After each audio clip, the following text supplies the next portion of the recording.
China has hired numerous renowned projects abroad in recent years. One of the example projects is the Qantas Tunnel in Algeria. The tunnel is regarded as the longest in Africa.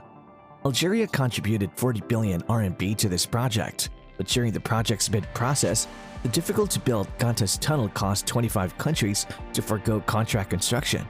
China, however, is not frightened of challenges. The Qantas Tunnel project was finished in under 6 years after China was awarded the contracting rights. How challenging is it to construct the longest tunnel in Africa?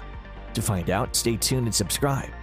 The 55-kilometer double-track Northern Trunk Railway project, which is the western portion of the Northern Trunk Railway, was put out to open competition in December 2006 by Algeria.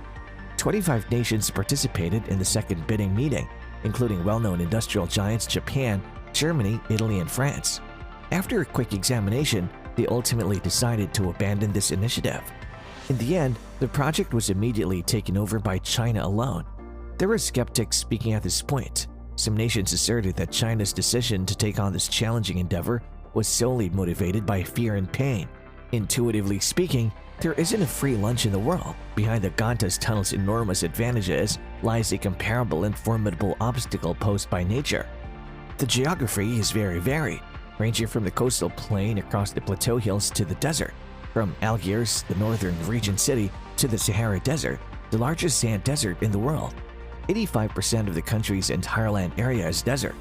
It can be argued that the requirement to cross such complicated terrain for the building of the complete tunnel is unfavorable and may even reduce the transportation effectiveness of equipment resources. A thorough analysis reveals issues including unstable geological conditions, fragile ecosystems, harsh weather and environmental conditions, and a lack of resources. The Qantas Tunnel is a test of the construction workers' physical prowess and willpower, but it's also a test of the design engineer's intelligence and caliber, it might be said. The geological characteristics of the tunnel are put to a lot of testing by this method, despite the fact that it's simpler to manage and run and experiences fewer processes and interferences. While excavating the entrance, exit, and incline shaft, the construction crew came upon a sizable area of geological debris made of sandy marl and clay marl with sandstone. Due to the new Austrian methodology's design, it is necessary to wait until the initial support is completely closed.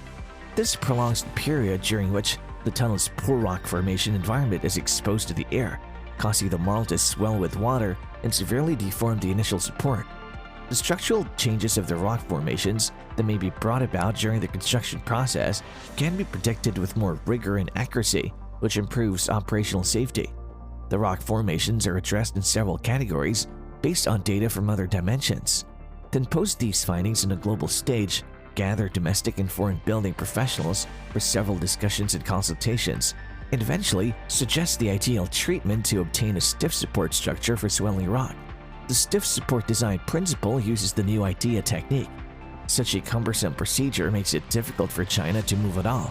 When the two parties' points of view are at odds, they can only talk to each other and argue. After the project was postponed for a year and a half, China Railway Construction used the support design to construct a 15-meter test section at its own expense. On October 30, 2017 at 9:30 a.m. local time in Algeria, the Qantas Tunnel, a significant undertaking on the nation's Northern Mainline Railway, was declared open. In the history of China's construction, it might be a high-scoring answer sheet, but it must still be a test question that warrants ongoing consideration and attention in China. The Qantas Tunnel, according to Wang Jinsong, Deputy General Manager of China Railway Construction, China Earth Group, is a showcase of how Chinese businesses can successfully adapt to the severe standards of the European standard system and continue to thrive in it. Additionally, it demonstrates to the outside world that China is capable of engaging in sophisticated project design in addition to straightforward construction. The Qantas Tunnel's development has been delayed for two main reasons.